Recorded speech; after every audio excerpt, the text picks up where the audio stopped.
কুরআনুল কারীম ফুরকানুল হামিদের 114টা সূরার মধ্যে 33 নম্বর সূরার নাম সূরা আহজাব। সূরা আহজাবের 21 নম্বর আয়াতে কারিমা তেলাওয়াতের সুযোগ হয়েছে।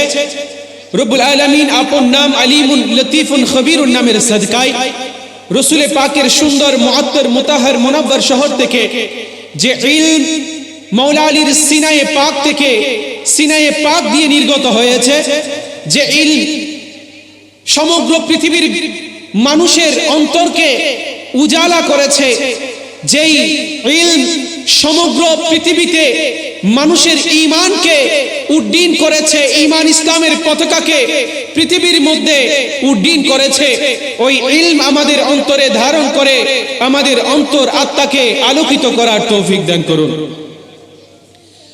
যারা ইতিমধ্যে এসে গেছেন আমি অনুরোধ জানাবো, বিশেষ করে আমার যুবক ভাইদের যারা এখনো বসা আছেন, আপনারা একটু সামনের দিকে চলে আসেন। আপনাদের দেখলে বড় ভালো লাগে, কারণ রাসূলে পাক যুবকদের বেশি ভালোবাসতেন। কারণ আজকের যুবক যারা দেশের সেবক, তারা আজকের যুবক যারা দেশের কর্ণধার, তারা আজকের যুবক যারা ভবিষ্যৎ দেশের নেতৃত্ব তারা দান করবেন।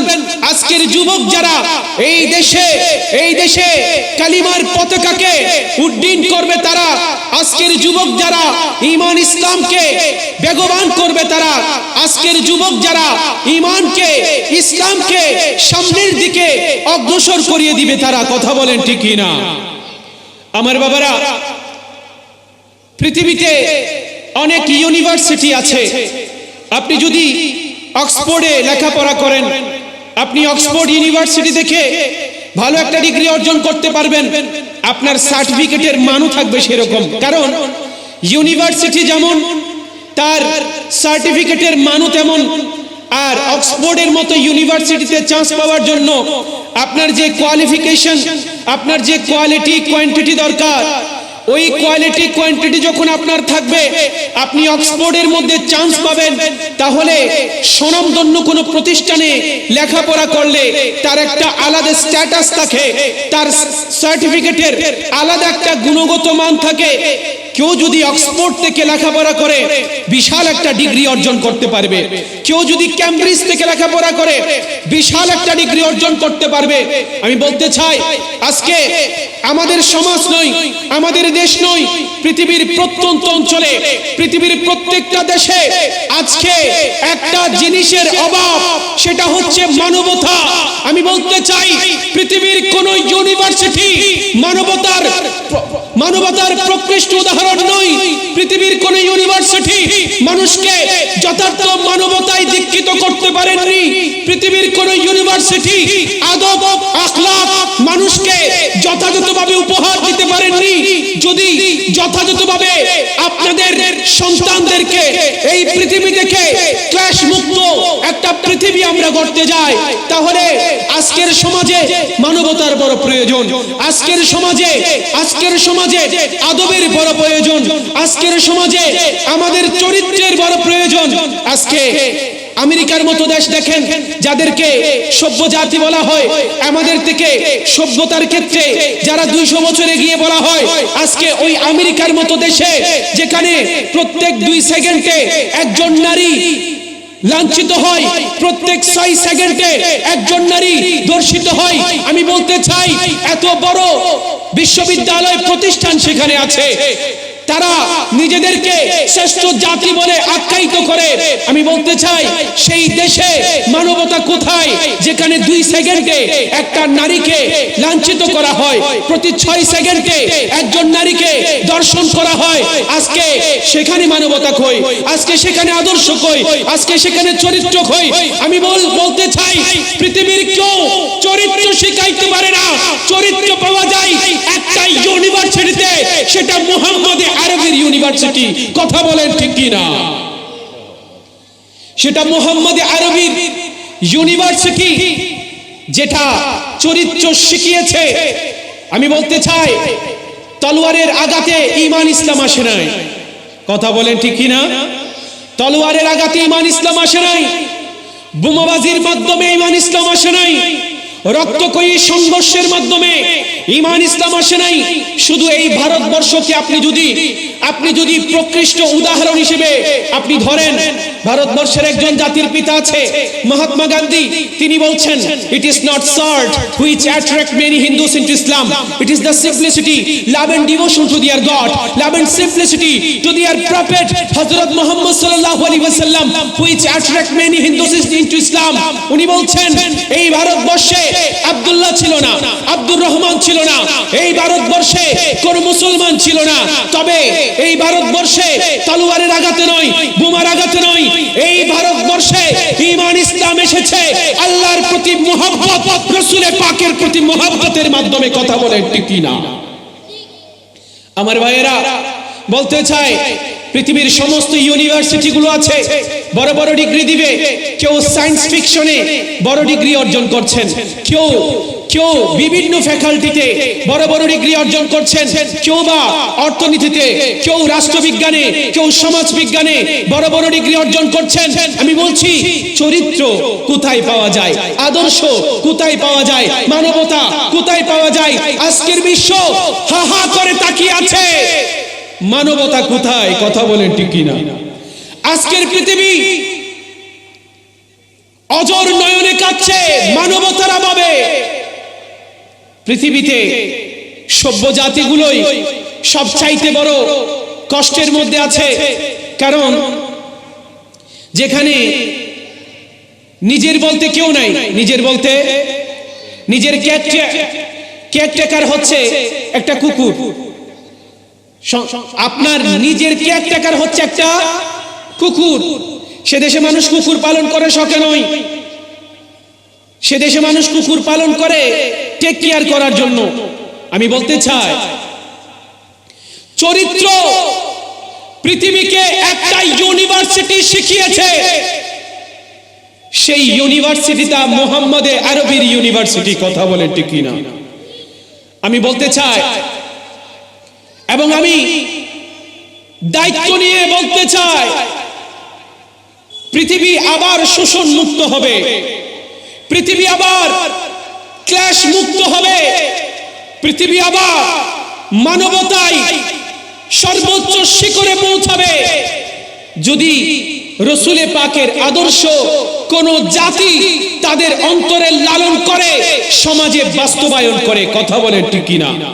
আল্লাহ সেই ঘোষণা কুরআনে পাকের 33 নম্বর সূরা আহজাবের 21 নম্বর আয়াতে কারিমার মধ্যে আল্লাহ বলছেন, লাকাদ কানা লাকুম ফি রাসূলিল্লাহি উসওয়াতুন হাসানা। ওগো দুনিয়ার মানুষ শুনে নাও, চরিত্র যদি শিখতে চাও মুহাম্মদে আরবির দরবারে আসো। মুহাম্মদে আরবির দরবার থেকে চরিত্র শিক্ষা দেওয়া হয়।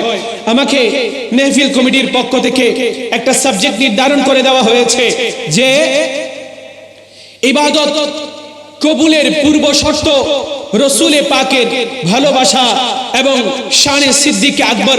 আমি বলতে চাই অনুসরণ ব্যতীত কেউ কখনো পরিপূর্ণ হতে পারে, অনুকরণ ব্যতীত কেউ কখনো পরিপূর্ণ হতে পারে না।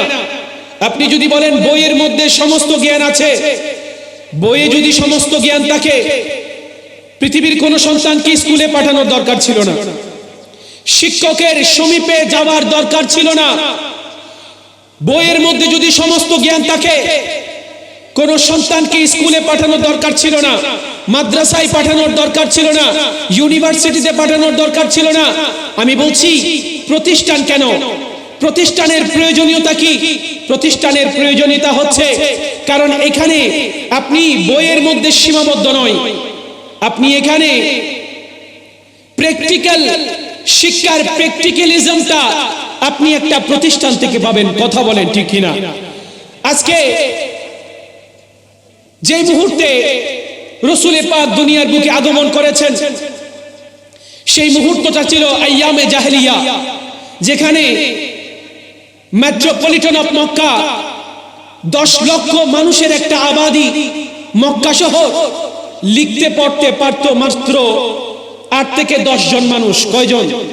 8 থেকে 10 জন মানুষ লিখতে পড়তে পারত। Metropolitan of Mecca. আমরা জানি মেট্রোপলিটন কাকে বলে। যে শহরে যে জায়গায় 10 লক্ষের উপরে মানুষ বসবাস করে সেটাকে বলা হয় মেট্রোপলিটন। যেমন আমাদের মেট্রোপলিটন আছে চট্টগ্রাম মেট্রোপলিটন, ঢাকা মেট্রোপলিটন। এভাবে রসুল পাক যখন দুনিয়ার বুকে আগমন করেছেন তখন সেটা ছিল মেট্রোপলিটন অফ মক্কা। 10 লক্ষের উপরে মানুষ সেখানে বসবাস করত, কিন্তু শিক্ষিত ছিল কম। রসুল পাক সিদ্ধান্ত নিয়েছেন এই জাতিকে যদি মানুষ করতে হয় এখানে একটা প্রতিষ্ঠান দরকার। কেমন প্রতিষ্ঠান? যেখানে একদিকে আদর্শ শিক্ষা দেওয়া হবে, আল্লাহর তৌহিদকে শিক্ষা দেওয়া হবে, নবীর রিসালাতকে শিক্ষা দেওয়া হবে, সাথে সাথে এখানে সায়েন্স ফিকশন শেখানো হবে, এখানে উরুজের জ্ঞান শেখানো হবে, এখানে চন্দ্র সূর্যের জ্ঞান শেখানো হবে। এমন একটা প্রতিষ্ঠান রসুল পাক 70 জন সাহাবীকে নিয়ে গঠন করলেন। সেটার নাম হচ্ছে আহলে সুফা। উচ্চ আওয়াজে বলি সুবহানাল্লাহ। সেটার নাম হচ্ছে আহলে সুফা। পৃথিবীতে আজকে যতগুলো দেশে ঈমান ইসলামের বাতি জ্বলে, এমনও দেশ আছে যেখানে শিক্ষার আলো পৌঁছে নাই, বিদ্যুতের আলো পৌঁছে নাই, কিন্তু ইসলামের আলো পৌঁছে গেছে। কারণটা কি? সেখানে রসুল পাকের ওই আসহাবে সুফা যারা শিক্ষা বিস্তারের মাধ্যমে সেখান থেকে ট্রেন আপ করে পৃথিবীর প্রত্যেকটা প্রত্যন্ত অঞ্চলে সাহাবায়ে কেরাম ছড়িয়ে পড়েছেন। সেখানে ঈমান ইসলাম মানুষের মধ্যে দিয়ে তাদেরকে ঈমান ইসলামের আলো পৃথিবীর রন্ধ্রে রন্ধ্রে ছড়িয়ে দিয়েছেন। উচ্চ আওয়াজে বলি সুবহানাল্লাহ। আজকে আমি আপনি মনে করি আমরাই সবচাইতে বেশি জানি। আমি বলতে চাই আমি ইসলামকে কতটুকু ধারণ করি তার উপর নির্ধারণ হবে আমি মানুষ হিসেবে কেমন, ঠিক কি না? ইসলাম শুধুমাত্র একটা রিলিজিয়নের নাম নয়, ইসলাম শুধুমাত্র একটা ধর্মের নাম নয়, ইসলাম শুধুমাত্র একটা নামের মধ্যে সীমাবদ্ধ নয়। ইসলাম কমপ্লিট কোড অফ লাইফ, মানব জীবনের পরিপূর্ণ জীবন ব্যবস্থার নাম। আজকে চট্টগ্রামের কথা বললে, চট্টগ্রাম ইসলাম এসেছে 1327 বছর আগে। কত বছর আগে? 1327 বছর আগে। এজন্য এটাকে চট্টগ্রামকে ইসলামের পূর্ণভূমি বলা হয়। কি বলা হয়? সিলেট 360 বলির দেশ। কত বলি? 360 বলির দেশ। অনেকেই বলে সিলেট তো 360 বলির দেশ, চট্টগ্রাম তো 12 বলির দেশ। আমি বলছি নয়, চট্টগ্রাম 372 বলির দেশ। সুবহানাল্লাহ বলবেন না? চট্টগ্রাম 372 বলির দেশ। কিভাবে? ওই 360 বলি যারা সিলেটের মধ্যে ইসলাম প্রচার করেছেন তারাও চট্টগ্রামের ফয়েজ প্রাপ্ত। কথা বলেন ঠিক কি না? তাহলে এই চট্টগ্রামের শহরের মধ্যে, এই চট্টগ্রামের মধ্যে ঈমান ইসলামের ভিত্তিপ্রস্তর স্থাপন হয়েছে 1327 বছর আগে। কত বছর? 1327 বছর আগে এখানে ঈমান ইসলামের ভিত্তিপ্রস্তর স্থাপিত হয়েছে। আমি বলতে চাই কালের পরিক্রমায়, সময়ের বিবর্তনে আমরা ইসলামের মৌলিকত্ব হারাতে বসেছি। আমরা মনে করছি ইসলাম মনে হয় শুধুমাত্র একটা নির্দিষ্ট গণ্ডির মধ্যে বন্দী নয়। ইসলাম জানার জন্য, বোঝার জন্য আপনাকে ইসলাম স্টাডি করতে হবে। আজকে আমাদের সব ধরনের স্টাডি আছে, কিন্তু রিলিজিয়ন স্টাডি আমাদের মধ্যে নাই, বড় শূন্যতা। আজকে আপনি সমাজ বিজ্ঞান বলেন ইসলাম, রাষ্ট্রবিজ্ঞান বলেন ইসলাম, আপনি ভূতত্ত্ববিদ্যা বলেন ইসলাম, অ্যাস্ট্রোনমি বলেন ইসলাম। আজকে প্রত্যেকটা সেক্টরে ঈমান ইসলামের অবদান আছে, কিন্তু আমরা ইলমগুলো হারাতে বসেছি। আজকে পাশ্চাত্য সভ্যতার দিকে আমাদের চিন্তাধারা, আমাদের ফোকাস, অথচ ইসলামের মধ্যে সমস্ত নিয়ামত বরকত আল্লাহ দান করেছেন। বলেন না সুবহানাল্লাহ। আমার প্রসঙ্গ যেখানে ছিল, আল্লাহ বলছেন লাকাদ কানা লাকুম ফি রাসূলিল্লাহি উসওয়াতুন হাসানাহ। আসহাবে সুফফা যারা ছিলেন তারা পেলে খেতেন, না পাইলে খেতেন না। 70 জন সাহাবী, রাসূল পাক একজন সাহাবীকে বলছেন আপনি কয়েক দেশের ভাষা শিখুন, আপনি ইউনানি ভাষা শিখুন, আপনি গ্রিক ভাষা শিখুন, আপনি ফার্সিয়ান শিখুন। তখন ওই সাহাবী রাসূল পাককে জিজ্ঞেস করছেন, হুজুর এই ভাষাগুলো শিখে আমার লাভ কি হবে? রাসূল পাক ইরশাদ করছেন একটা সময় আসবে যখন বহির্বিশ্বে ইসলামকে পৌঁছে দিতে হবে, আর যখন ইসলামকে পৌঁছে দেওয়ার জন্য আমাদের কয়েকটা ভাষার উপরে দক্ষতা প্রয়োজন। আজকে আমাদের দেশে বড় বড় কোম্পানিগুলো তারা সেখানে দোভাষী নিয়োগ করে। আমি বলতে চাই এই যে একটা মাধ্যম মিডিয়া দোভাষী নিয়োগ করা, এটাও রাসূল পাক শিক্ষা দিয়েছেন। উচ্চ আওয়াজে বলেন সুবহানাল্লাহ। এটাও রাসূল পাক শিক্ষা দিয়েছেন। আজকে রাসূল পাকের শিক্ষাকে আমরা রাসূল পাকের শিক্ষা থেকে নিজেদেরকে দূরে সরিয়ে আমরা নিজেদেরকে স্মার্ট মনে করি। রাসূল পাকের শিক্ষাকে দূরে সরিয়ে দিয়ে আমরা নিজেদেরকে সবচাইতে সভ্য মনে করি। এটাই আমাদের জন্য কাল হয়ে দাঁড়িয়েছে। আজকে সন্তানকে যত বড় ডিগ্রি দেন না কেন, সন্তানের ভিতরে যদি আদব না থাকে, এই সন্তান আপনার কোনো কাজে আসবে? আপনি দেখবেন আগের দিনে স্কুল কম ছিল, প্রতিষ্ঠান কম ছিল, কিন্তু যতগুলো মানুষ শিক্ষিত ছিল তারা সুশিক্ষিত ছিল। আজকে প্রতিষ্ঠান বেড়েছে, ছাতার মতো প্রতিষ্ঠান বেড়ে যাচ্ছে, জায়গায় বিভিন্ন জায়গায় প্রতিষ্ঠান বেড়েছে, কিন্তু প্রতিষ্ঠানের পাশাপাশি আরেকটা প্রতিষ্ঠান হঠাৎ করে আমাদের সমাজে গজিয়ে উঠেছে। সেই প্রতিষ্ঠানের নাম বৃদ্ধাশ্রম। কথা বলেন ঠিক কিনা? সেই প্রতিষ্ঠানের নাম বৃদ্ধাশ্রম। আপনি খোঁজ নিয়ে দেখেন, দেখতে পাবেন রিকশাওয়ালার বাবা কখনো বৃদ্ধাশ্রমে থাকে না, রিকশাওয়ালার মা কখনো বৃদ্ধাশ্রমে থাকে না, সিএনজি চালকের বাবা কখনো বৃদ্ধাশ্রমে থাকে না, সিএনজি চালকের মা কখনো বৃদ্ধাশ্রমে থাকে না। আজকে আপনি খোঁজ নিয়ে দেখেন বৃদ্ধাশ্রমে যারা থাকে, কোন ডাক্তারের মা বাবা, কোন ইঞ্জিনিয়ারের মা বাবা, যারা সবচাইতে বেশি লেখাপড়া করেছে তারাই আজকে তাদের মা বাবাকে অবহেলার পাত্র বানিয়েছে। আমি জানতে চাই, আজকের সমাজের কাছে প্রশ্ন রাখতে চাই, যদি শিক্ষাটা আমার মধ্যে থাকে, যদি শিক্ষা আমার মধ্যে থাকে, যদি সর্বোচ্চ ডিগ্রি আমার মধ্যে থাকে, তাহলে আমি আমার মা বাবাকে কিভাবে বৃদ্ধাশ্রমে রেখে আসি? আমি বলতে চাই, শিক্ষা আমার মধ্যে আছে, আমার মধ্যে কলমের আলম আছে, আমার মধ্যে অক্ষর জ্ঞান আছে, আমার মধ্যে সাহিত্যের জ্ঞান আছে, কিন্তু যেই জ্ঞানটা নাই সেটা রাসূল পাকের আদর্শের জ্ঞান। কথা বলেন ঠিক কিনা? রাসূল পাকের আদর্শের জ্ঞান না থাকার কারণে আজকে বৃদ্ধাশ্রম নামের নতুন একটা প্রতিষ্ঠান সমাজে বাস্তবায়িত হচ্ছে। তো রাসূল পাকের আদর্শিক জ্ঞান কি?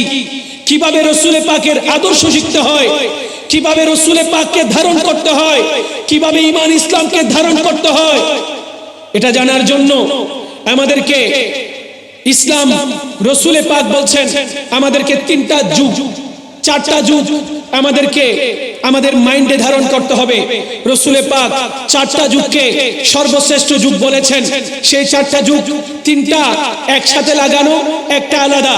3টা যুগ হচ্ছে রাসূল পাকের যুগ, সাহাবীর যুগ, তাবির যুগ, আরেকটা যুগ ইমাম মাহদির যুগ, যেটা এখনো আসে নাই, ভবিষ্যতে আসবে। রাসূল পাক বলছেন এনারা হচ্ছে সর্বশ্রেষ্ঠ যুগের মানুষ।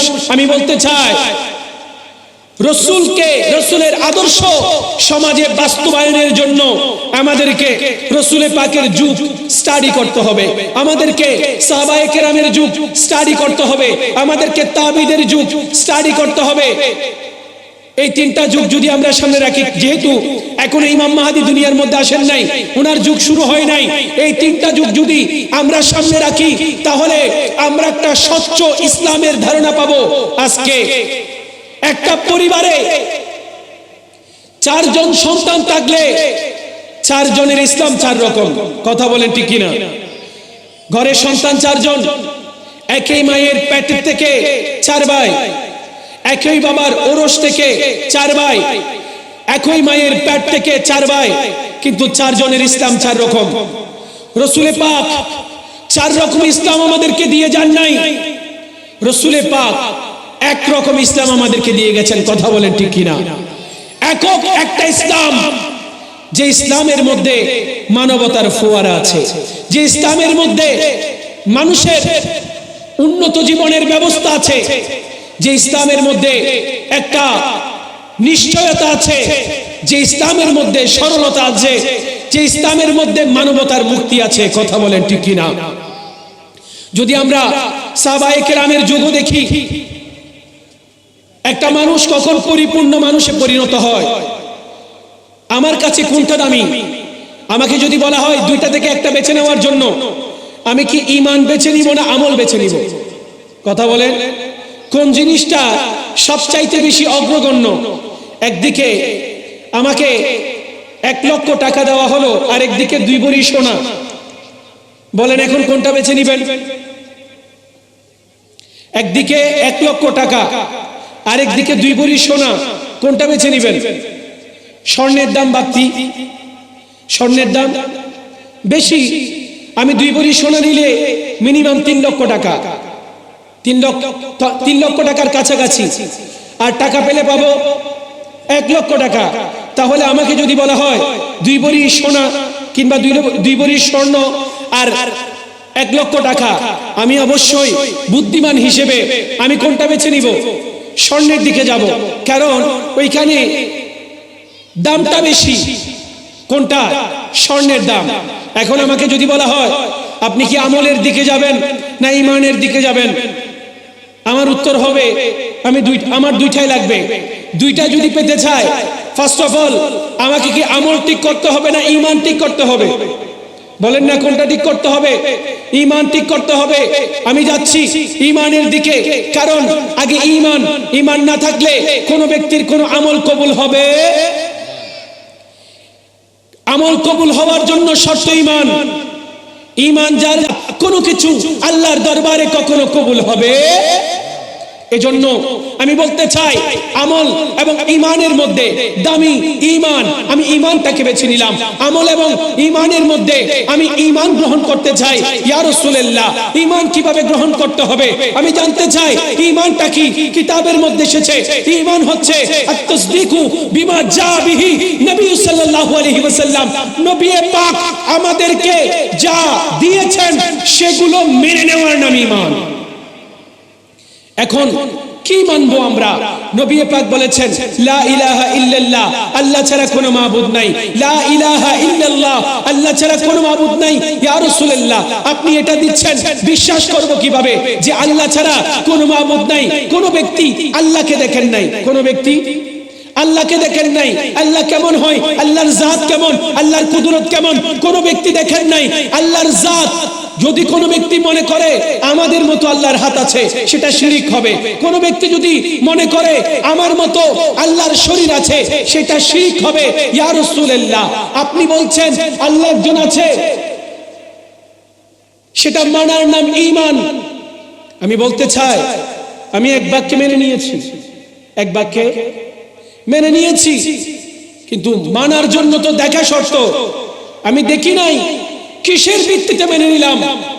মেনে নিলাম রাসূলে পাকের জবানের ভিত্তিতে। সুবহানাল্লাহ বলবেন না? মেনে নিলাম কিসের ভিত্তিতে? রাসূলে পাকের জবানের ভিত্তিতে মেনে নিয়েছি। এখন বলেন ঈমান কাকে বলে? ঈমান তো জবানে মুস্তাফার নাম। কথা বলেন ঠিক কিনা? ঈমান তো জবানে মুস্তাফার নাম। ইয়া রাসূলুল্লাহ, আল্লাহকে না দেখে কিভাবে মেনে নিলাম? কুরআন আল্লাহর কিতাব, আপনি বলেছেন কেন মেনে নিলাম? একটাই কারণ, ঈমান আপনি রাসূলের জবানের নাম, কুরআন আপনি বলেছেন আল্লাহর কালাম, সেজন্য মেনেছি। ঈমান আল্লাহর উপর বিশ্বাস, আপনি বলেছেন সেজন্য এনেছি। তাহলে মানুষের ঈমান জবানে মুস্তাফা, সুবহানাল্লাহ, মানুষের ঈমান জবানে মুস্তাফা। তাহলে ঈমান মানে রাসূলে পাক, ঈমান মানে বলেন না, ঈমান মানে রাসূলে পাক। রাসূলকে মানার নাম ঈমান, রাসূলকে জানার নাম ঈমান, রাসূলকে পাওয়ার নাম ঈমান, রাসূলকে অনুসরণের নাম ঈমান, রাসূলকে অনুকরণের নাম ঈমান, রাসূলের কদম বা কদম চলার নাম ঈমান, রাসূল যা দিয়েছেন সেগুলোকে গ্রহণ করার নাম ঈমান, রাসূল যেভাবে চলতে বলেছেন সেভাবে চলার নাম ঈমান, রাসূল যেভাবে বলতে বলেছেন সেভাবে বলার নাম ঈমান, রাসূল যেভাবে চালিয়ে গেছেন সেভাবে চলার নাম ঈমান, রাসূল যেগুলো থেকে নিষেধ করেছেন সেদিকে না যাওয়ার নাম ঈমান। কথা বলেন ঠিক কি না? কোরআনে কারীমের 9 নম্বর সূরা, সূরার নাম সূরা তাওবা। আপনারা শুনেছেন না যে এই সূরার শুরুতে কি নাই? বিসমিল্লাহ নাই। যে সূরার শুরুতে বিসমিল্লাহ নাই, আমি বলতে চাই রাসূলে পাকের যুগে কোরআনটা লিপিবদ্ধ হয় নাই। হস্তলিখিত কোন কোরআনের নির্ধারিত কোন কপি রাসূলে পাকের যুগে ছিল না। এখন হযরতে সিদ্দিক আকবরের যুগ আসলো, ফারুক আজম কোরআনটাকে লিপিবদ্ধকরণের জন্য সিদ্দিক আকবরের দরবারে গেলেন। ওগো সিদ্দিক আকবর, যে হারে যুদ্ধের ময়দানে হাফেজে কোরআন শহীদ হচ্ছেন, এখন যদি আমরা কোরআনটাকে সংরক্ষণ না করি তাহলে দেখা যাবে অনতিবিলম্বে আমরা কোরআনের অনেক দামি দামি জিনিস হারিয়ে ফেলবো। এজন্য রাসূলে পাক যখন সিদ্দিক আকবরকে প্রস্তাব ফারুক আজম রেখেছেন, সিদ্দিক আকবর এক বাক্যে উত্তর দিয়েছেন, যেটা রাসূলে পাক করেন নাই তুমি কি আমাকে সেটা করতে বলছো? সুবহানাল্লাহ। যেটা রাসূল করেন নাই তুমি কি আমাকে সেটা করতে বলছো? ফারুক আজম একটা কথা বলেছেন, ওগো আমিরুল মুমিনিন, এই কাজটা করলে বড় উপকার হবে। সুবহানাল্লাহ। এই কাজটা করলে বড় উপকার হবে। শুধু একটা শব্দ। সিদ্দিক আকবর বলেন, আমার দিলের মধ্যে প্রশান্তি চলে এসেছে। আমি ফারুক আজমকে বললাম, তাহলে কাজ শুরু করেন, কোরআনকে এক জায়গায় একত্রিত করা হোক। সুবহানাল্লাহ। তাহলে পৃথিবীর জমিনের মধ্যে সর্বপ্রথম বেদাতকারী হযরতে সিদ্দিক আকবর। হযরতে সিদ্দিক আকবর দ্বীনের স্বার্থে। আমি বলতে চাই, আমার প্রসঙ্গ ছিল ঈমান কি, আমল কি। আমরা আমলকে বুনিয়াদ মনে করি, অথচ আমাদের বুনিয়াদ হচ্ছে ঈমান। কথা বলেন ঠিক কিনা? আজকে ঈমানের গাছ কেটে আপনি গাছের আগায় পানি ঢাললে কোনো কাজ হবে? কোরআনটাকে লিপিবদ্ধকরণের জন্য শর্ত দেওয়া হলো, অন্তত কোরআনে কারীমের মধ্যে মতান্তরে ৬৬৬৬ আয়াত রয়েছে। বলা হচ্ছে প্রত্যেকটা আয়াত যখন যুক্ত করা হবে, প্রত্যেকটা আয়াতের পিছনে অন্তত সাক্ষী লাগবে দুইজন। কয়জন? দুইজন সাক্ষী লাগবে। এখন কোরআন কারীমকে এক জায়গায় একত্রিত করা হলো। রাসূলে পাকের একজন সাহাবী আসলেন, হযরত হুযায়ফা এসে বলে, ওগো আমিরুল মুমিনিন, আমার মনে হচ্ছে কোরআনের 2টা আয়াত বাদ পড়েছে। কয়টা আয়াত? 2টা আয়াত বাদ পড়েছে। বলে হুযায়ফা, সে আয়াতগুলো কোনগুলো? উনি বলছেন, লাকাদ জাআকুম রাসূলুম মিন আনফুসিকুম, সূরা তাওবার একেবারে শেষের 2টা আয়াত। উনি যখন এই কথা বললেন, তখন ফারুক আজম সিদ্দিক আকবর বলছেন, এই 2টা আয়াতকে যেন কোরআনের মধ্যে একত্রিত করা হয়। আজকে কোরআনের মধ্যে এই 2টা আয়াত আছে না নাই? বলেন আছে না নাই? আছে। আমি বলতে চাই, কোরআনের একটা আয়াতকেও কোরআনের মধ্যে লিপিবদ্ধকরণের জন্য অন্তত সাক্ষী লাগবে 2 জন, কিন্তু এই 2টা আয়াত এখনো পর্যন্ত দুনিয়ার বুকে আছে, কোরআনের মধ্যে আছে, কিন্তু সাক্ষী হচ্ছে মাত্র 1 জন। সাক্ষী কয়জন? 1 জন। এখানে শরীয়তের উসুল মানা হয় নাই। শরীয়তের উসুল ছিল কোরআনের আয়াতকে লিপিবদ্ধ করার জন্য অন্তত 2 জনের সাক্ষী নিতে হবে, কিন্তু এই জায়গায় এসে সাক্ষী নেওয়া হয়েছে কয়জনের? 1 জনের, হুযায়ফা। আমি বলতে চাই এখানে শরীয়ত মানা হলো না কেন? ওনারা কি আমাদের চাইতে শরীয়ত কম বুঝেছেন? বলেন। ফারুক আজম, সিদ্দিক আকবর, ইনি এমন সাহাবী ছিলেন হযরত হুযায়ফা, যিনি সাক্ষী দিয়েছেন। উনি এমন সাহাবী যিনার ব্যাপারে রাসূল পাক বলেছিলেন হুযায়ফা 1 জনের সাক্ষী 2 জনের জন্য যথেষ্ট। সুবহানাল্লাহ। হুযায়ফা 1 জনের সাক্ষী 2 জনের জন্য যথেষ্ট। কারণটা কি? কারণ একটাই। কি কারণ? রাসূল পাক এক ইহুদির কাছ থেকে উট নিয়েছিলেন।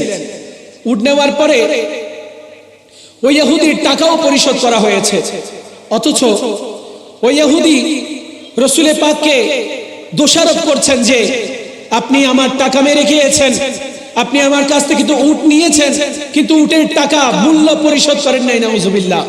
রাসূল পাক বলছেন আমি তো আপনার মূল্য পরিশোধ করেছি, আপনি তো এই কথা বলতে পারেন না, কারণ আপনার উট আমি নিয়েছি, আপনার টাকা আপনাকে পরিশোধ করেছি। কিন্তু ওই ইহুদি মানে না, উনি বলছে বারবার আপনি সাক্ষী নিয়ে আসেন, সাক্ষী না আনলে আপনি এখান থেকে যেতে পারবেন না। রাসূল পাক বিচলিত হলেন।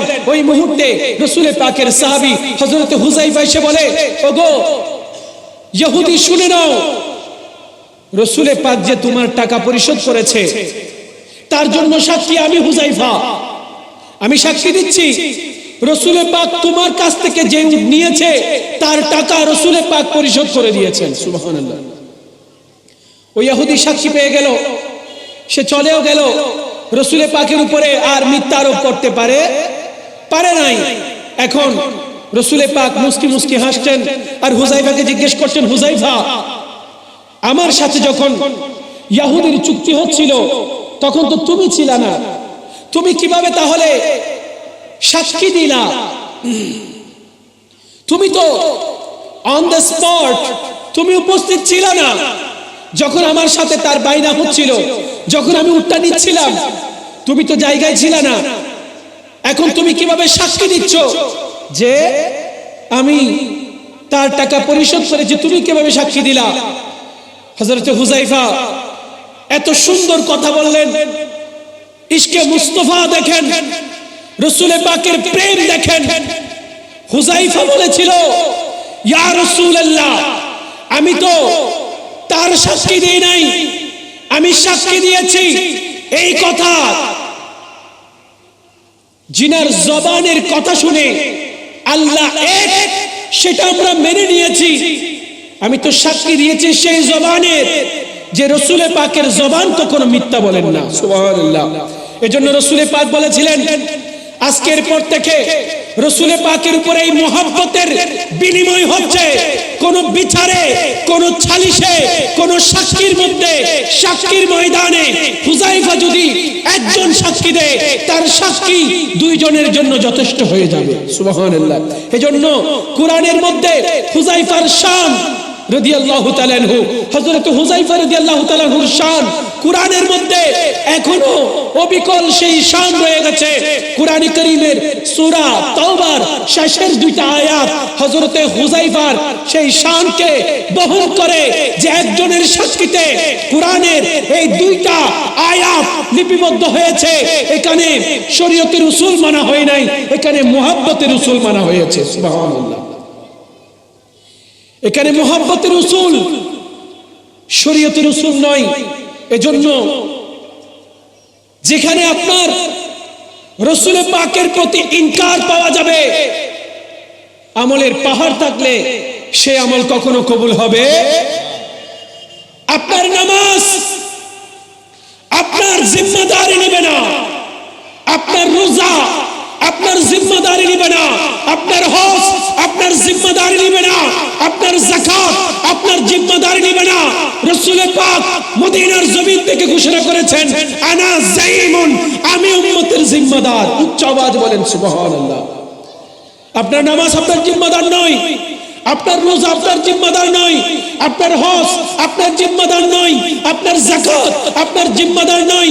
রাসূল পাক বলেছেন মদিনার সরজমিন থেকে, আনা যাইমুন, আমি উম্মতের জিম্মাদার, বিবাইতিন, এমন একটা ঘর যেন উম্মতকে দেওয়া হয়, ফি রাবাদিল জান্নাহ, জান্নাতের কিনারায়, লিমান তারাকাল মিরা, যে ব্যক্তি দ্বন্দ্ব ছেড়ে দিবে, মারামারি ছেড়ে দিবে, হানাহানি ছেড়ে দিবে, ওয়া ইন কানা মুহিক্কান, যদিও বা তিনি হকদার হন, যুদ্ধ করার মতো হকদার তিনি হন, কিন্তু আল্লাহ এবং রাসূলের সন্তুষ্টির জন্য যিনি মারামারি ছেড়ে দিবেন, আমি রাসূল জিম্মাদার, আল্লাহ যেন জান্নাতের কিনারায় তাকে একটা ঘর দেন। সুবহানাল্লাহ।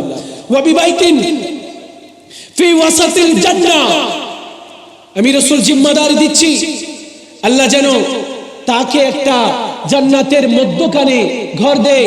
লিমান তারাকাল কাযিবা ওয়া ইন কানা মাযিহান, যে ব্যক্তি মিথ্যা ছেড়ে দিবে, আমি জিম্মাদারি নিচ্ছি, আল্লাহ যেন তাকে জান্নাতের মধ্যখানে একটা ঘর দেয়। আমি রাসূল জিম্মাদার, যে ব্যক্তি মিথ্যা কথা বলে ছেড়ে দিবে। ওয়া বিবাইতিন ফি আলাল জান্নাহ, আল্লাহ যেন তাকে জান্নাতের সর্বোচ্চ মাকামে একটা ঘর দান করেন। আমি রাসূল তার জন্য জিম্মাদার হব। ইয়া রাসূলুল্লাহ, কার জন্য? লিমান হাসুনা খুলুকুহু, যে ব্যক্তি নিজের চরিত্রকে আমি রাসূলের চরিত্রে সাজিয়েছে, আমি রাসূলের চরিত্র নিজের মধ্যে সেই তৈরি করে নিয়েছে, আমি রাসূল জিম্মাদার, আল্লাহ যেন জান্নাতের আলা মাকামে তাকে একটা ঘর দান করেন।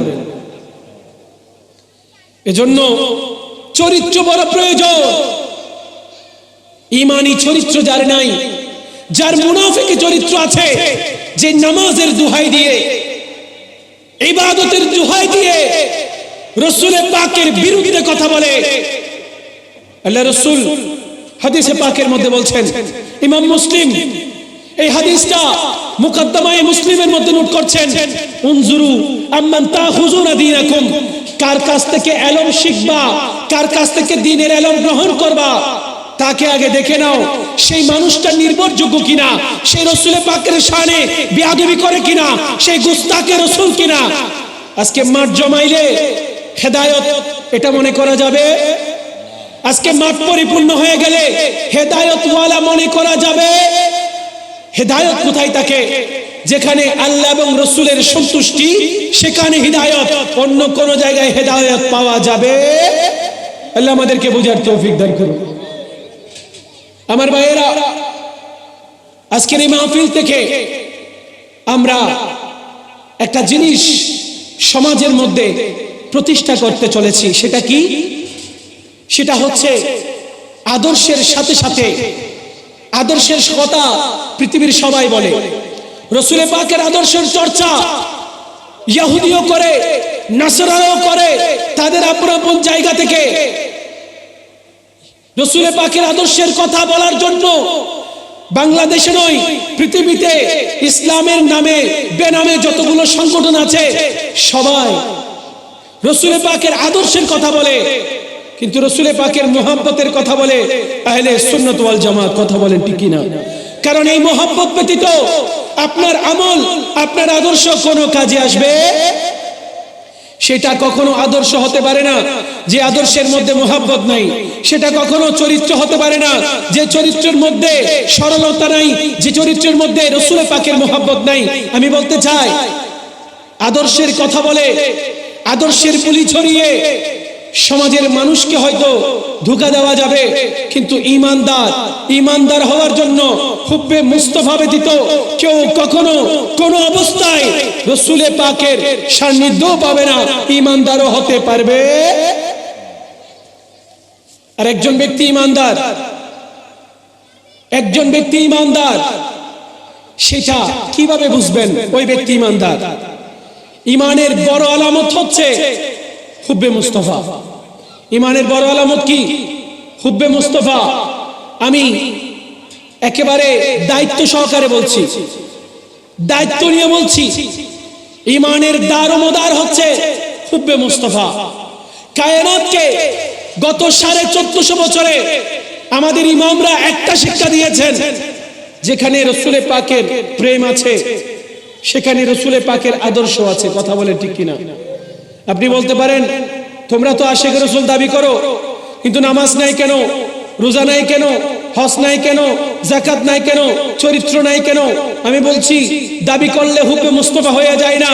যার ভিতরে চরিত্র আছে, যার ভিতরে নামাজ আছে, রোজা আছে, হজ আছে, যাকাত আছে, সাথে সাথে চরিত্র আছে, হুব্বে মুস্তাফা আছে, সেই পরিপূর্ণ ঈমানদার। বাকি দুই শ্রেণীর মানুষ আমরা সমাজের মধ্যে পাই। এক শ্রেণী যারা শুধু আমলের কথা বলে, যারা শুধু আদর্শের কথা বলে, কিন্তু হুব্বে মুস্তাফা তাদের ভিতরে নাই। আর একটা শ্রেণী হুব্বে মুস্তাফার দাবি করে কিন্তু আমল তার মধ্যে নাই। দুইটাই বন্ধ। কথা বলে ঠিক কিনা? দুইটাই বন্ধ। প্রকৃত কারা? লাহুম মা ইয়াশাউনা ইনদা রাব্বিহিম। প্রকৃত হচ্ছেন তারা। কুরআনে কারীমের 39 নম্বর সূরা 33 নম্বর আয়াত সূরা জুমারের মধ্যে আল্লাহ বলছেন এমন কিছু ব্যক্তি আছে তাদেরকে আল্লাহ এমন ভাবে কবুল করেছেন, তারা যা চান আল্লাহ সেটা তাদের জন্য করে দেন। সুবহানাল্লাহ। তারা যেরকম চান আল্লাহ তাদের জন্য সেভাবে করে দেন। আল্লাহ ওই রকম মানুষ হওয়ার জন্য শর্ত কি? আল্লাহ তার আগের আয়াতের শুরুর অংশে বলছেন ওয়াল্লাযী যা বিসিদিকে ওয়া সাদ্দাকা বিহি। এমন একজন ব্যক্তি যিনি সত্য নিয়ে এসেছেন আর একজন সত্য মেনে নিয়েছেন। সত্য আসলে সত্যকে সত্যের মতো যারা মেনে নিবে তারাই আল্লাহর প্রকৃত বন্ধু। কথা বলেন ঠিক কিনা? তারাই আল্লাহর প্রকৃত বন্ধু। আমার বাবারা, আমল আর ঈমান, আমি বলেছিলাম স্বর্ণ এবং টাকা দিলে আমরা কোনটা বেছে নিব? স্বর্ণের দাম বাড়তি তাই স্বর্ণ বেছে নিব, টাকার দাম কম এজন্য টাকা নিব না, এরকম নয়। আমার স্বর্ণও দরকার, টাকাও দরকার, ঠিক কিনা? আল্লাহ দুইটার সাথে থাকতে বলেছেন, একটার সাথে নয়। আমার ঈমানও লাগবে, আমলও লাগবে। ওলি কারা? যাদের সিনাবর্তী, যাদের সিনাবর্তী আলম, সিনাবর্তী হুব্বে মুস্তাফা, তাদের জিন্দেগি ভর্তি আমল নামা, ঠিক কিনা? মধ্যে নাই রিয়াজতের কোনো কমতি ওনাদের মধ্যে নাই। আবার ঈমানের কোনো কমতি, ঈমানেরও কোনো কমতি ওনাদের মধ্যে নাই। সবকিছুর সংযোজনের নাম চরিত্র, সবকিছুর সংযোজনের নাম ঈমান, সবকিছুর সংযোজনের নাম প্রকৃত মুসলমান। আজকে এই যে আপনাদের পাশে এত সুন্দর একটা প্রতিষ্ঠান, আমি বলছি 32টা দাঁতের মধ্যে যেমন একটা জিহ্বা, এই প্রতিষ্ঠানটা তেমন। এটা আপনারা চোখ একটু আশেপাশে দিলে বলতে পারবেন আহলে সুন্নাত ওয়াল জামাতের মতাদর্শী এই একটা প্রতিষ্ঠান সমাজে বাস্তবায়ন হওয়া দরকার আছে না নাই? বলেন আছে না নাই? একটা জাতি যখন অশিক্ষিত থাকে সেই জাতিকে কখনো আলোতে আনা যায় না যতক্ষণ পর্যন্ত সেখানে জ্ঞানের আলো তার অন্তরের ভিতরে প্রবেশ না করে। আমি বলছি জ্ঞান, কোন জ্ঞান? আবু জেহেলের নাম ছিল আবুল হেকেম। নাম কি? আবুল হেকেম মানে জ্ঞানীদের বাবা। আবুল হেকেম মানে কি? জ্ঞানীদের বাবা। কিন্তু যে জ্ঞান রসুলে পাককে চিনে না তার নাম রসুলে পাক দিয়েছেন আবু জেহেল, জাহেলদের বাবা, অজ্ঞদের বাবা, ঠিক কিনা? যে জ্ঞান রসুলে পাককে চিনে না সেই জ্ঞান কখনো জ্ঞান হতে পারে, সে চরিত্র কখনো চরিত্র হতে পারে না। আমার বাবারা, আজকের এই প্রোগ্রাম থেকে আপনাদের কাছে আমি দায়িত্বহীন কণ্ঠে এলান করতে চাই, চরিত্র বড় প্রয়োজন, ঈমানের হেফাজত বড় প্রয়োজন, আমল করা বড় প্রয়োজন। এগুলো সব আপনার কাছে চলে আসবে। আজকে সমাজের মধ্যে অনেক ধরনের ইসলাম প্রচলিত আছে, আছে না নাই? সমাজে আজকে অনেক ধরনের ইসলাম প্রচলিত আছে। কেউ আমলকে প্রাধান্য দিচ্ছে, কেউ ঈমানকে প্রাধান্য দিচ্ছে। আমি বলতে চাই প্রকৃত ইসলাম যদি আমরা দেখি 1450 বছর আগে, 1450 বছর আগে ফিরে যান, যে যুগকে রসুলে পাক সোনালী যুগ বলেছেন, চারটা যুগের মধ্যে তিনটা যুগ রসুলে পাকের যুগ, সাহাবায়ে কিরামের যুগ, তাবিদের যুগ। এই তিনটা যুগ যদি আমরা যথাযথভাবে পর্যালোচনা করি, আমরা শিক্ষা পাই। সিনাবর্তী হুব্বে মুস্তফা, সারা রাত জেগে ইবাদত, দিনের বেলায় ব্যবসায়ী ব্যবসা করবে, যেখানে মাপে কম দেওয়া হবে, চাকরিজীবী চাকরি করবে, মালিককে ফাঁকি দেওয়া হবে, যে যার যার কাজে আদল ইনসাফের সাথে থাকবে, এটার নাম ইসলাম। কথা বলেন ঠিক কিনা? এটার নাম ঈমান। আজকে আমি বলেছিলাম বিভিন্ন মাহফিলে, বিদেশে আপনি একটা কুকুর মেরে ফেললেও আপনাকে তার জন্য কিছু টাকা পরিশোধ করতে হবে, কিন্তু মানুষ মারলে কোনো শাস্তি নাই। মানুষের দাম কমে গেছে, কুকুর বিড়ালের দাম বেড়ে গেছে। পৃথিবীতে যাদেরকে আমরা আজকে সভ্য জাতি বলছি, আদর্শগুলো দেখেন, রসুলে পাকের আদর্শকে তারা তাদের শোআপের জন্য নিজেদের মধ্যে সে আদর্শগুলোকে অঙ্কিত করে নিয়েছে, আর তাদের ইন্টারনাল ফাংশন হচ্ছে পৃথিবী থেকে মুসলমানদেরকে উচ্ছেদ করে দেওয়া। ঠিক কিনা? আমি এখানে আমার যারা নিয়মিত শ্রোতা আছেন ওনারা জানেন, আমি বিভিন্ন জায়গায় বলেছি, পৃথিবীতে টাকার মধ্যে, সম্পদের মধ্যে, সাহসের মধ্যে, আপনার অর্থবিত্তের মধ্যে আজকে পৃথিবীতে সবচাইতে শ্রেষ্ঠ হচ্ছে ইহুদিরা। কারা? ইহুদিরা। কিন্তু ইহুদিদের জন্য নির্ধারিত কোনো রাষ্ট্র নাই। টাকা আছে, পয়সা আছে, সামর্থ্য আছে, ইহুদিদের নির্ধারিত কোনো রাষ্ট্র নাই। কিয়ামত পর্যন্ত আসবে না, কিয়ামত পর্যন্ত আসবে না। কারণ কি? কোন জাতি যদি নবীদের সাথে অপরাধ করে, কোন জাতি যদি নবীর বিরুদ্ধাচরণ করে, ওই জাতিকে আল্লাহ রাজত্ব দান করেন না। কি দান করেন না? রাজত্ব দান করেন না। আমি বলছি কিয়ামত পর্যন্ত কায়েম হয়ে যাবে। দুশমনে রাসূল কখনো ক্ষমতায় আসীন হতে পারবে? বলেন, ক্ষমতা একমাত্র ক্ষমতা, মানুষের অন্তরে বিরাজ করার ক্ষমতা আল্লাহ দিয়েছেন যাদের সিনাবর্তী আল্লাহ এবং রাসূলের মহব্বত রয়েছে। কথা বলেন ঠিক কিনা? আমার বাবারা, সমস্ত পৃথিবী আমলের কথা বলে সিদ্দিক আকবরকে নামাজ পড়ানোর জন্য। একটু উচ্চ আওয়াজে বলেন সুবহানাল্লাহ, আর একটু ইমানে আওয়াজে বলেন সুবহানাল্লাহ।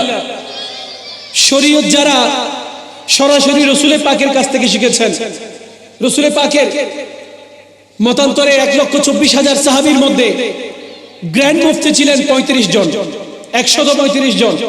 এই 135 জনের মধ্যে যে 6 জন একেবারে সুপিরিয়র লেভেলে ছিলেন, তাদের উস্তাদ ছিলেন 2 জন। 2 জনের একজনের নাম হচ্ছে হযরতে আব্দুল্লাহ বিন মাসউদ রাদিয়াল্লাহু তাআলা, যিনাকে রাইসুল ফুকাহা বলা হয়, আরেকজন মাওলা আলী শেরে খুদা। হযরতে আব্দুল্লাহ বিন মাসউদ রাদিয়াল্লাহু তাআলা হুকে জিজ্ঞেস করা হলো, ওগো আব্দুল্লাহ বিন মাসউদ, আপনার যে জ্ঞানের পরিধি, এই জ্ঞান আপনি অর্জন করলেন কোত্থেকে? উনি বলেছিলেন, রাসূলের পাক যেখানে যাইতেন, রাসূলের পাকের জুতা মুবারক নিয়ে আমি সিনার সাথে লাগিয়ে রাখতাম। আমার সিনার মধ্যে যত ইলম এসেছে, এটা রাসূলের পাকের ওই নালাইন শরীফের জুতা মুবারকের সদকা। বলেন না সুবহানাল্লাহ। আপনি যেটাকে আমলের কাঠগড়ায় দাঁড় করিয়ে হুব্বে মুস্তাফাকে বাদ দিচ্ছেন সমাজ থেকে, আমি বলছি যেখানে হুব্বে মুস্তাফা নাই, সেখানে আপনার আমলের কোনো দাম নাই। ফারুক সিদ্দিক আকবরকে নামাজ পড়তে দেওয়া হয়েছে, যে রাসূলের পাক অসুস্থ আছেন, সিদ্দিক আকবর নামাজ পড়াবেন। সিদ্দিক আকবর নামাজ পড়তে দাঁড়িয়েছেন, এদিকে রাসূলের পাক নিজের হুজরা মুবারক থেকে চাদরখানি তুললেন। সিদ্দিক আকবর সহ সমস্ত সাহাবীর চোখ রাসূলের পাকের হুজরায়ে মুবারকার দিকে। এখন বলেন, নামাজে দাঁড়াইলে মুক্তাদির চোখ, যিনি নামাজ পড়ছেন ওনার চোখ হবে সিজদার দিকে, এখন সাহাবায়ে কেরামের চোখ রাসূলে পাকের হুজরার দিকে। আপনি শরীয়ত কোনটাকে মানছেন? যেটা রাসূলে পাক দিয়েছেন সেটা শরীয়ত, যেটা রাসূলে পাক দিয়েছেন সেটা শরীয়ত, এটা শরীয়তে মুহাম্মদী। আপনি মুহাম্মদুর রাসূলুল্লাহ বাদ দিয়ে শরীয়তকে ভিত্তি করবেন, এই ইসলাম রাসূলে পাক দেন নাই, এটা আপনার বাপদাদার বানানো ইসলাম। কথা বলেন ঠিক কি না? এটা আপনার বাপদাদার বানানো ইসলাম। মক্কা বিজয়ের দিন 8ম হিজরি রাসূলে পাক মতান্তরে 10,000 সাহাবী নিয়ে মক্কার জমিনে প্রবেশ করছেন। রাসূলে পাক বলছেন, যারা রোজা আছো রোজা ভেঙে ফেলো, যারা রোজা আছো রোজা ভেঙে ফেলো। আজকের দিনে যদি কোনো মুফতি সাহেব বলেন আপনার রোজা রাখতে হবে না, রোজা ভেঙে ফেলেন, কাজ হবে না। মুফতি সাহেব এটার জন্য দায়বদ্ধ থাকবেন। কেন রোজা আপনি ভাঙতে বলেছেন? শরীয়তের কোন ওজরটা আছে? কোন মুফতি পারবে না এই কথা বলতে যে আপনি দুই ওয়াক্ত পড়েন, 3 ওয়াক্ত পড়েন। এক সাহাবী রাসূলের পাকের দরবারে গিয়ে বলেন, ইয়া রাসূলুল্লাহ, উনি তখন ঈমান গ্রহণ করেন না, ইয়া রাসূলুল্লাহ আমি ঈমান গ্রহণ করব কিন্তু নামাজ পড়তে পারবো শুধুমাত্র 2 ওয়াক্ত। কয় ওয়াক্ত? 2 ওয়াক্ত। রাসূলের পাক বলছেন, আমি ইজাজত দিলাম, তুমি ঈমান গ্রহণ করো। আজকের মুফতি গ্র্যান্ড মুফতিকে বলতে বলেন যে আমি 2 ওয়াক্তের জিম্মাদারি নেন, 3 ওয়াক্ত পড়বো না, আপনি আমাকে ইসলামের মধ্যে দীক্ষিত করেন। উনি বলবেন এই দায়বদ্ধতা আমি নিতে পারবো। এটা শরীয়তে মুহাম্মদী। শরীয়তের ঊর্ধ্বে যার স্থান, ইবাদতের দারমদার যিনি, তিনি রাসূলে পাক। বলেন না সুবহানাল্লাহ। এভাবে রাসূলকে যারা মেনেছেন, আপনাদের সাথে আমাদের কনফ্লিক্ট কোন জায়গায়? আপনি আমলের কথা বলবেন, নামাজের কথা বলবেন, আই অ্যাপ্রিশিয়েট। আপনি রোজার কথা বলবেন, হজের কথা বলবেন, যাকাতের কথা বলবেন, আমলের কথা বলবেন, ঈমানের কথা বলবেন, আমি আপনাকে অ্যাপ্রিশিয়েট করি। কিন্তু হুব্বে মুস্তাফা ছাড়া পৃথিবীর কোন আমল গ্রহণযোগ্য? বলেন না, পৃথিবীর কোন আমল গ্রহণযোগ্য? এজন্য যখন রাসূলে পাকের দ্বীনের তাবলীগ হচ্ছে, প্রচার হচ্ছে, ইহুদি এবং নসরাই 2টা জাত রাসূলে পাককে গিয়ে বলেছিল, আপনি যে দ্বীনের কথা বলছেন, আপনি যে উলুহিয়তের ওয়াহদানিয়তের কথা বলছেন, তাওহীদের কথা বলছেন, এই তাওহীদ তো আমরা আগে থেকে পেয়েছি। তার মানে তাওহীদের ক্ষেত্রে আমরা আপনার আগে, তাওহীদের ক্ষেত্রে আমরা আপনার আগে। আল্লাহ কোরআনের আয়াত নাযিল করেছেন, কুল ইন কুনতুম তুহিব্বুনাল্লাহ ফাত্তাবিউনি ইউহিব্বুকুমুল্লাহ। যদি আল্লাহকে পাইতে চাও, রাসূলে পাকের মহব্বত লাগবে, তাহলে তোমাদের তাওহীদ কবুল হবে, তোমাদের ঈমান কবুল হবে। এর আগে কবুল হবে? এটা আল্লাহর কোরআনের নস। এজন্য রাসূলের হুব্বে মুস্তাফা বাদ দিয়ে পৃথিবীর কোনো আমল গ্রহণযোগ্য নয়। আল্লাহ আমাদেরকে সেই চরিত্রবান করুন যে চরিত্র রাসূলে পাক শিখিয়েছেন। সুবহানা রাব্বিকা রাব্বিল ইজ্জাতি আম্মা ইয়াসিফুন ওয়া সালামুন আলাল মুরসালিন ওয়াল হামদুলিল্লাহি রাব্বিল আলামিন।